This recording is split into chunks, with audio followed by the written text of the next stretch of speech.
નમસ્કાર.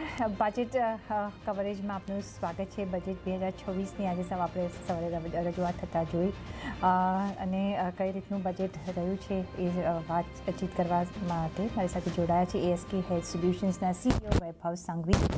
વૈભવભાઈ, ઘણું સ્વાગત છે. અને બજેટની જો વાત કરીએ તો કઈ રીતના તમે આવકારી રહ્યા છો બજેટને? આઈ થિંક બજેટ અગર તમે 3-4 પાર્ટમાં ડિવાઈડ કરશો તો સૌથી પહેલા મહત્વની વાત છે કે જે રિફોર્મ્સ એજન્ડા જે ચાલુ કર્યું હતું આપણે થોડા વર્ષો પહેલા, આઈ થિંક એ કન્ટિન્યુડ છે ઓન ઓવરઓલ પર્સપેક્ટિવ. સેકન્ડ કે એક મેં ડિસ્ટિંક્ટ ટ્રેન્ડ જોયો છે આ બજેટમાં કે ઘણું એમ્ફેસિસ આપ્યું છે એક્સપોર્ટ્સ અને એક્સપોર્ટ ડ્રિવન સેક્ટર્સ માટે.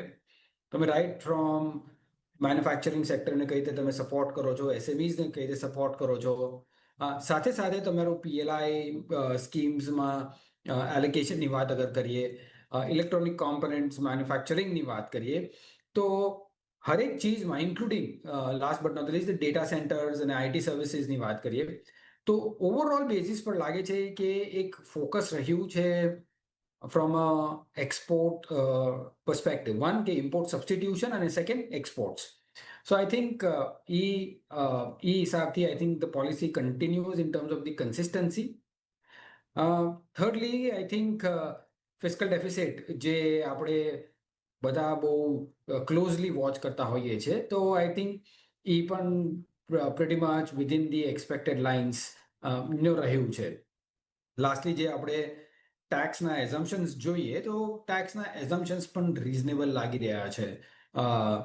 What we food have done more is કે તમે ડિસઇન્વેસ્ટમેન્ટનો ટાર્ગેટ વધારી શકતા હતા. આઈ થિંક આ એક એરિયા છે જ્યાં I think we should clearly focus on, because એ એક રેવન્યુ જનરેટર છે ઇન ધ સેન્સ, અને જેટલું તમે વધારે રેવન્યુ જનરેટ કરશો એ એરિયામાં એટલું જ તમારા બીજા એરિયામાં જે પ્રેશર આવી રહ્યું છે which is reflective probably in terms of the STT as well, I think એ ઓછું થઈ શકતું હતું. But I think overall basis ઉપર from a policy framework perspective towards exports, import substitution it is on the right path. પણ તમે વાત કરી, યસ, આપણે ફિસ્કલ ડેફિસિટ યસ રેન્જમાં છે અને આવતા વર્ષોમાં પણ આપણે અરાઉન્ડ 4.3ના લેવલ્સમાં જોઈશું. અત્યારના આપણે 4.4ના લેવલ્સમાં છીએ. કેપેક્સમાં પણ થોડો વધારો કર્યો છે, પણ અમને સાથે એમ પણ કહ્યું છે કે જેટલું એલોકેશન કર્યું છે એટલું કદાચ ન વાપરે. કઈ રીતે તમે જુઓ છો? બિકોઝ બીજી બાજુ અગર આપણે જોઈએ તો ડેટ ટુ GDP રેશિયોથી હવે આપણે આગળ ચાલીશું. જો નંબર્સ રેશિયો પ્રમાણે આપણે જોવું હોય તો એવી રીતના હવે બજેટમાં જોવાશે. તમને લાગે છે કે રેવન્યુઝ વર્સિસ એક્સપેન્સીસ તો ઘણા બધા સ્પેલ આઉટ કર્યા છે, પણ રેવન્યુઝ એટલા સ્પેલ આઉટ આપણને નથી થતા જોવા મળ્યા. GSTમાં કહી રહ્યા છે કે થોડુંક આપણને ઓછા અહીંયા રેવન્યુઝ મળી શકે છે, જો કે ડિરેક્ટ ટેક્સીસથી અને અહીંયા સારું એવું આપણને ઇન્ફ્લો મળશે. કઈ રીતના મેચ કરશે? સી આઈ થિંક પ્રીતિ, અગર તમે એનાલાઇઝ અગર આમાં જોશો રેવન્યુ સોર્सेसમાં, તો અને we will continue with capex, જે તમારો બીજો ક્વેશ્ચન હતો. Starting with revenue, I think direct tax collections based on 10% nominal growth, I think pretty stable છે. I don't think there is much of a room of surprise there. સાથે સાથ I think GSTની વાત કરીએ તો GSTમાં પણ I think ફ્લેટિશ છે from a taxation perspective, કારણ કે આપણે રેટ્સ ઘટાડ્યા હતા ગયા વર્ષે. સો આઈ થિંક એનું ઇમ્પેક્ટ આવશે, અને એના લીધે if I consider the overall rate reduction to what હમણાં જે નંબર આકલન કર્યું છે, I think it's a pretty decent અને commendable or fair number in that sense. So I think from a revenue standpoint, we do think કે આ numbers achievable છે. અને જ્યારે આપણે કેપેક્સની વાત કરી, જે 12.2 લાખ કરોડની વાત કરી, આઈ થિંક ડિફેન્સમાં તમે જોયું એ હિસાબથી એલોકેશન થયું છે, which is a strategic importance. Rods, rods, highways અને રેલવેઝ એમાં પણ એલોકેશન થયું છે. બટ મોસ્ટ ઇમ્પોર્ટન્ટલી અગર તમે જોશો તો આઈ થિંક જે સ્ટેટ્સને એલોકેશન કર્યું છે એમાં સારું એવું ઇન્ક્રીઝ થયું છે, વિચ મીન્સ એમ ક્લિયર ઇન્ડિકેશન મળી રહ્યું છે કે ફ્રોમ અ સેન્ટ્રલ પર્સપેક્ટિવ જેટલું પણ આપણે કરવું હતું especially on the roads, highways કે railways, I think it is more or less done. It is now over to states. જે અગર અર્બન ઇન્ફ્રાસ્ટ્રક્ચર સ્પેન્ડ તમારે કરવું છે તો states who are more capable of doing it, should be kind of taking it onto this, capex numbers. અગર capex states નથી કરી શકતું તો એટલું એ હિસાબથી તમારું ઓછું થશે. But I think headline number is pretty okay. I'm not saying it is extraordinary or probably very bad also. It's pretty much in line with expectations, with the revenues which are being probably raised as well. સાથે જ trust mutual ફંડના સીઆઈઓ Mihir Vora પણ આપણી સાથે જોડાઈ ગયા છે. મિહિરભાઈ, ઘણું સ્વાગત છે. કઈ રીતના તમે બજેટને જોયું? તમારા માટે કયા એવા ટેક અવે પોઈન્ટ્સ રહ્યા? નમસ્કાર. આઈ થિંક બજેટ જેમ આપણે ડિસ્કસ કર્યું કે એ ઓલરેડી પ્રેક્ટિકલ છે અને નંબર્સ તો બધા અચીવેબલ છે. એટલે ફાઇનાન્સ મિનિસ્ટરે જે સેક્ટરને ટચ કર્યું છે, ફોર એક્ઝામ્પલ મેડિકલ ટુરિઝમની વાત કરી, મેડિકલ ઇક્વિપમેન્ટ, આપણે સેમિકન્ડક્ટર માટે પીએલઆઈ, ટેક્સટાઇલ્સના ફાઇબર્સ માટે, એવી ઘણી બધી ટુરિઝમ છે. આ તે એ બધી વસ્તુ જે છે આઈ થિંક રાઇટ એરિયાઝમાં ફોકસ કર્યું છે. બે ત્રણ વસ્તુ મને લાગે છે જે કાઇન્ડ ઓફ ફીલ ગુડ થોડું ઓછું રહ્યું, એ મને લાગે છે સૌથી મોટું તો એસટીટી છે.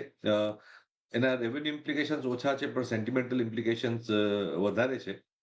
કારણ કે ઓલરેડી બજાર ટેન્ટેટિવ મોડમાં હતું અને આ કાઇન્ડ ઓફ અનએક્સપેક્ટેડ હતું, તો એ થોડુંક મને લાગે છે સેન્ટિમેન્ટને એને ઇમ્પેક્ટ કર્યો બજારને.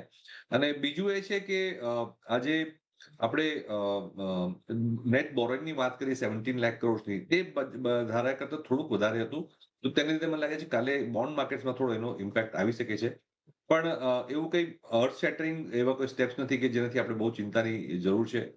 મેઇન વાત તો એ છે કે આપણી જે ફિસ્કલ કન્સોલિડેશનની પાથ છે તે કન્ટિન્યુ રહ્યું છે. અને જે બધા નંબર્સ એફએમએ રજૂ કર્યા છે તે બધા બહુ પ્રેક્ટિકલ અને અચીવેબલ નંબર્સ છે. તો મને લાગે છે કે બહુ એવું બહુ વિઝનરી બજેટ નહોતું. It's more of the same. અને એટલું એક્સપેક્ટેશન બી હાઈ નહોતું, કારણ કે જે મોટી આઈટમો છે, સૌથી મોટી આઈટમ જે income tax cut last year કર્યું, જીએસટી કટ કર્યું, ટોબેકો પર ટેક્સ વધાર્યું, એ બધી જે મોટી આઈટમ હતી ઓલરેડી થઈ ચૂકી હતી. તો નાની વસ્તુ જ બાકી હતી. પણ એક આઈ વુડ સે કે જે મેન્યુફેક્ચરિંગ, પીએલઆઈ અને ઇન્ફ્રાસ્ટ્રક્ચર પર થ્રસ્ટ છે, ડિફેન્સ એક્સપેન્ડિચર પર થ્રસ્ટ છે, તે કન્ટિન્યુ રહ્યો છે.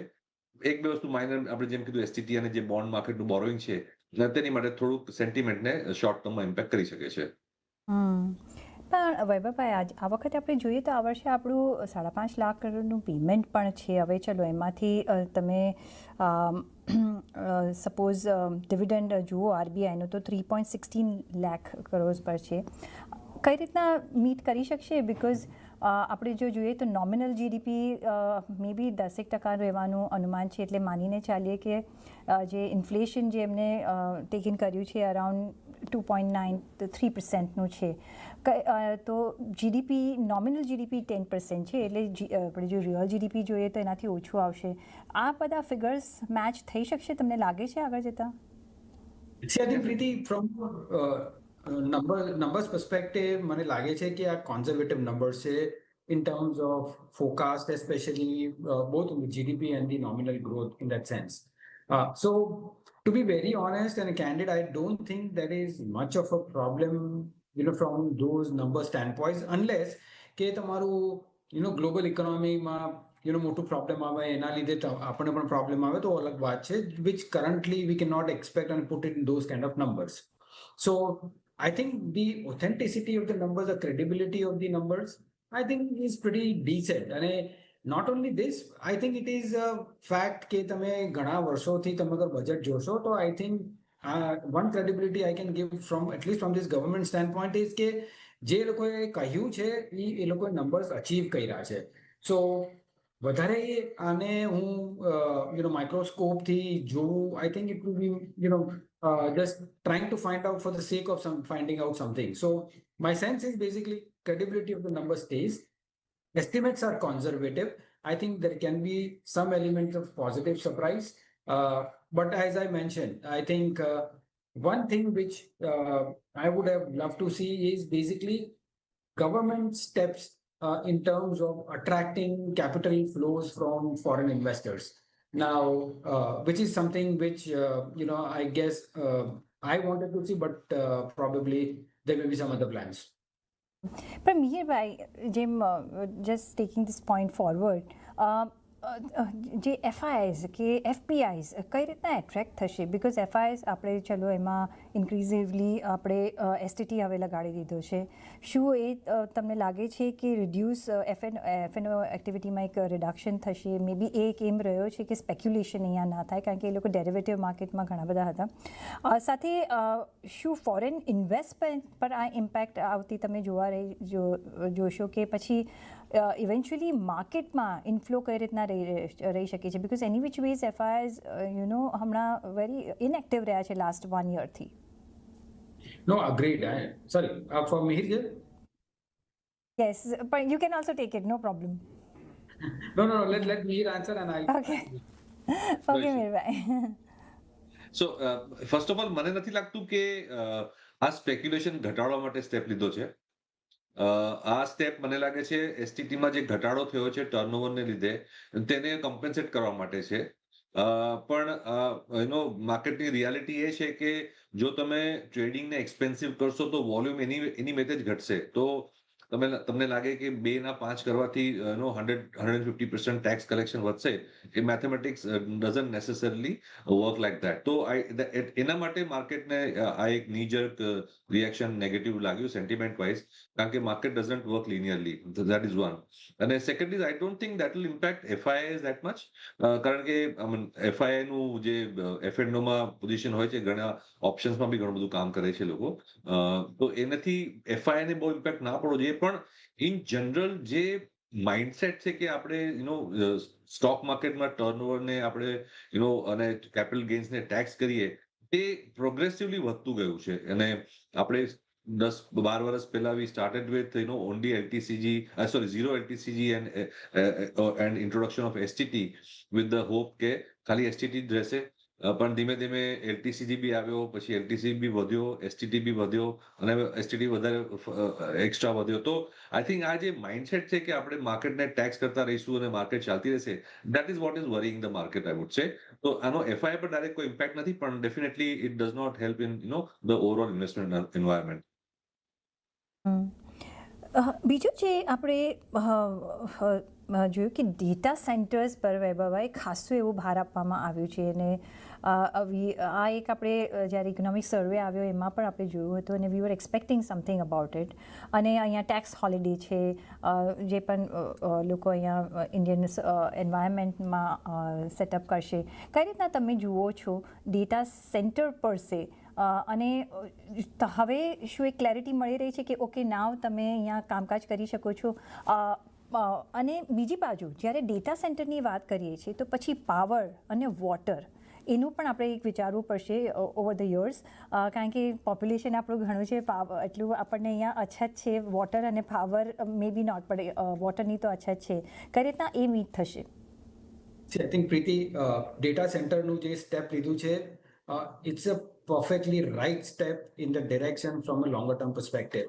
And I should definitely commend the government for that because જે હિસાબથી ગ્લોબલી તમારું AI એઝ અ સ્પેસમાં ડેવલપમેન્ટ થઈ રહ્યું છે government has to do something to see કે ગ્લોબલ પ્લેયર્સ ઇન્ડિયામાં ડેટા સેન્ટર્સ કાઇન્ડ ઓફ લાવીને યુઝ કરે અને એનાથી ઇન્ડિયામાં પણ AI સર્વિસીસ વધે AI સ્ટેકના જેટલા પણ લેયર્સ છે I think we should be embedded within that whole stack so I think જે કર્યું છે ઇઝ ડેફિનેટલી પોઝિટિવ ઓફકોર્સ એના જે essential raw materials including water electricity અને જે પણ છે I think that is a space જ્યાં તમે થોડુંક પ્રોબેબલી ફ્રોમ અ ટેલવિન પર્સપેક્ટિવ અગર જોશો તો એ સ્પેસમાં એ સેક્ટર્સમાં તમને over medium two longer term perspective business momentum સારું દેખાશે તો I think that's again a very, very good encouraging sign. Lastly, I just want to add one more point to what Mir also mentioned from an FPI perspective. આજે કોઈ પણ investor આવે છે તો એ simply જોશે કે મારું રિટર્ન કેટલું બને છે ગ્રોસ રિટર્ન અને એમાં મારો કોસ્ટ કેટલો છે. કોસ્ટ જ્યારે આપણે વાત કરીએ તો cost is one is your transaction cost અને બીજો છે ઇઝ યોર ટેક્સ. અગર મારું રિટર્ન લેસ મારું કોસ્ટ અગર વેરી અટ્રેક્ટિવ નહીં હોય તો it is very difficult for an investor from a global investor to look from a country perspective જ્યારે બીજા ઓલ્ટરનેટિવ કન્ટ્રીઝમાં તમને ઇક્વલી એક્સાઇટિંગ ઓપોર્ચ્યુનિટીઝ છે. So I think one calculation from all these perspectives needs to be seriously thought through with an aim કે આપણે 2047માં અગર develop country બનવું છે તો આપણને હ્યુમંગસ કેપિટલ જોશે અને એ હ્યુમંગસ કેપિટલ આપણે ક્યાંથી લાવશું એ વિચારવું જોઈએ in a secular basis. So I think that is where I would probably submit my kind of view. A all through out આપણે નજર જોયું છે બીકોઝ એક્સપેન્સીસ એમને બરાબર સ્પેલ આઉટ કર્યા છે પણ ઇન્કમ ઓવર ધ જો બજેટ જોઈએ એ હજી આપણને એટલી ક્લેરિટી નથી મળી રહી. મે બી એક ફાઇન પ્રિન્ટ આપણે વધારે સ્ટડી કરવું પડશે જો એમાં આપણને ઇન બિટવીન ધ લાઇન્સ ખબર પડે તો. પણ મીરભાઈ ઓન ધી અધર હેન્ડ જો આપણે જો જોઈએ તો એક ચેન્જ આવ્યો છે ઇન્વેસ્ટમેન્ટ લિમિટ્સ ઓફ ઓવરસીઝ ઇન્વેસ્ટર્સમાં. કઈ રીતના તમે જોઈ રહ્યા છો, કઈ રીતના એ ટુ ધ ઇન્વેસ્ટર એન્ડ માર્કેટને હેલ્પ કરી શકે છે, ચેન્જીસ કરી શકે છે? એનું ફાઇન પ્રિન્ટ મેં હજી બરાબર જોયું નથી અને definition also I am not very clear. Not my field of expertise, but incrementally, as I say, as Vaibhav also mentioned, કે આપણે FIIs, OCIs, NRIs નું ઇન્વેસ્ટમેન્ટ જરૂર પડશે જ અને વિકસિત ભારત થવું હશે તો એનું વધારે ને વધારે જરૂર પડશે કારણ કે બોટમ લાઈન એ છે કે આપણે કરન્ટલી અને કન્ટિન્યુઅસલી ટ્રેડ ડેફિસિટ આપણી વધતી જાય છે, આપણી કરંટ અકાઉન્ટ ડેફિસિટ બી ચાલુ છે અને એને ફંડ કરવા માટે નેટ તો બેઝિકલી આપણે ફોરેન કેપિટલ થી ડિપેન્ડ કરીએ છીએ whether it is in terms of FDI or portfolio flows. But the point is that if you run a trade deficit and a current account deficit continuously, you will have no choice but to keep attracting capital. So a environment માં NRIs છે કે FPIs છે કે OCIs છે કે કોઈ બી foreign capital છે, sovereign wealth funds છે, એન્ડોવમેન્ટ્સ છે, એને આપણે રેડ કાર્પેટ આપવી જ પડશે અને that is one of the reasons I would say that થોડીક એક્સપેક્ટેશન બની રહી હતી જો હાઈ પ્રોબેબિલિટી ઇવેન્ટ નતો કે ભાઈ FIIs માટે કે સોવરિન ફંડ્સ માટે થોડું કેપિટલ ગેઇન્સ નો બેનિફિટ આપે એટસેટ્રા પણ તે ના થયું. પણ આઈ થિંક લોંગ ટર્મમાં we have to make things more easy and more attractive for FIIs. કારણ કે સી જ્યારે આપણે લાસ્ટ ટાઈમ LTCG વધાર્યો હતો ત્યારે એના પછી બજાર બહુ સારી ચાલી તો જ્યારે લોકોના પૈસા બનતા હોય છે તો લોકો કોઈ કમ્પ્લેન નથી કરતું. ડોલર ટર્મ્સમાં બી ઇન્ડિયાએ 4-5 વર્ષ બહુ સારા રિટર્ન્સ આપ્યા, ગ્લોબલી કોમ્પિટિટિવ રિટર્ન્સ આપ્યા. પણ હવે જ્યારે રેસ્ટ ઓફ ધ વર્લ્ડમાં AI નું થીમ ચાલી રહ્યું છે, કમોડિટીઝનું થીમ ચાલી રહ્યું છે અને ઇન્ડિયાનું અર્નિંગ સ્લોડાઉન છે તો પછી આ બધી નાની નાની ચીજો જે ટેક્સેશન છે અને બધું છે તે ખટકે. તો આપણે એમ જોવાનું કે લોંગ ટર્મમાં are we the most attractive destination because we will require the maximum amount of capital for growth. એને એ રીતે આપણે માઇન્ડસેટ થી વિચારવું પડશે. So that's one of the reasons why I am happy કે પીપલ ઓફ ઇન્ડિયન ઓરિજિન માટે more attractive કર્યું, લિમિટ્સ ખોલી છે. ઇનફેક્ટ FIIs અને સ્ટ્રેટેજિક ડાયવેસ્ટમેન્ટ જુઓ તો તમે after long time government is allowed કે ભાઈ ફોરેનર આવીને પ્રાઇવેટ સેક્ટર બેંકને ટેક ઓવર કરે with management and promoter control. તો એ બધા steps in the right direction છે. We have to do more of that. માટે જ આપણે જોઈ રહ્યા છીએ કે ફાઇનાન્શિયલ સેક્ટર રિફોર્મ્સ માટે એક કમિટી બી બનશે એ પણ એમને અનાઉન્સમેન્ટ કરી છે. પણ હેવિંગ સેડ દેટ જે બીજો જે એક એરિયા છે જેમાં સારા એવા એમને પગલાં લીધા છે ઓલ થ્રુ આઉટ ધ આપણે જોયું બજેટમાં વારંવાર એનું મેન્શન થયું છે એ છે ટેક્સટાઇલ ટેકનોલોજી પાર્ટ્સ હોય કે ટેક્સટાઇલ ઇન્ડસ્ટ્રી હોય કે જેમ્સ એન્ડ જ્વેલરી હોય કે કેમિકલ સેક્ટર હોય. અહીંયા આપણે જોયું છે કે ઓફકોર્સ હમણાં બજેટ પહેલાં જ આપણે યુરોપિયન યુનિયનનું આપણે FTA થતાં પણ જોયું, મધર ઓફ ઓલ ડીલ્સ કહેવાય છે, એને મનમાં રાખીને પણ અમુક પગલાં લેવાયા છે. વૈભવભાઈ તમે કઈ રીતના જોઈ રહ્યા છો આ સેક્ટરને બૂસ્ટ જે આપવામાં આવ્યો છે? Perfectly fine. I mean, Preeti, अगर मैं માટે ઓપનિંગ સ્ટેટમેન્ટમાં પણ તમને કહ્યું હતું કે આ બજેટ તમે જોશો તો ફ્રોમ એન એક્સપોર્ટ સ્ટેન્ડપોઈન્ટ અને ઇમ્પોર્ટ સબસ્ટિટ્યુશનના સ્ટેન્ડપોઈન્ટથી is fantastic in that sense. અને એ હિસાબથી તમે ટેક્સટાઇલ ગણો કે કોઈ પણ અધર ઇન્ડસ્ટ્રી ગણો જેનું પોટેન્શિયલ છે from an export standpoint, I think they have been encourage. અને it is in line with કે આપણે EU FTA ટ્રીટી સાઇન થઈ છે અને બીજા ઘણા કન્ટ્રીઝ સાથે સાઇન થઈ છે. I think these are all strategic steps absolutely in the right direction. મારું માનવું એ છે કે એના લીધે employment is something which will probably increase over a medium term perspective. અને એની તાતી જરૂરત છે, from an economic standpoint. So I think these are very encouraging positive steps from a overall budget standpoint. And this is something which I can tell you that you can take a leaf out of this budget. From a medium to longer term perspective, this is going to help. અને એવી રીતે તમે કહ્યું કે employment generation માટે એમને જોયું છે. હવે તમે અહીંયા આઈ થિંક સિટીઝ ડેવલપમેન્ટ જોઈએ, એની વિચ વેઝ આ જે બજેટ હતું એ અર્બનાઇઝેશન ઓફ ઇકોનોમી તરફ જ આગળ વધતું આપણે જોઈ રહ્યા છીએ. ટુરિઝમ અહીંયા જોયું, એડ્યુકેશન સેન્ટર્સ જોયા, સ્કિલ સેન્ટર્સની એમને વાત કરી છે, so that youths can get jobs in rural area itself, migration ન થાય, એ પણ આપણે પાછલા બજેટ એ એફર્ટ્સ જોયા છે. ટુરિઝમને ડેવલપમેન્ટ કરવાની ઘણી બધી અહીંયા વાતો આપણે જોઈ છે. મિહિરભાઈ, કઈ રીતના તમે જુઓ છો અહીંયા ટુરિઝમ એઝ અ સેક્ટર હોય, એડ્યુકેશન એઝ અ સેક્ટર હોય, main health as a sector, અહીંયા ક્રિટિકલ ઇલનેસ માટે ઘણી બધા પ્રાવધાન આપવામાં આવ્યા છે, અને આ જ સેક્ટર્સ પર આપણે નજર રાખવું હોય તો તમે કઈ રીતના રાખશો ઓલ્સો?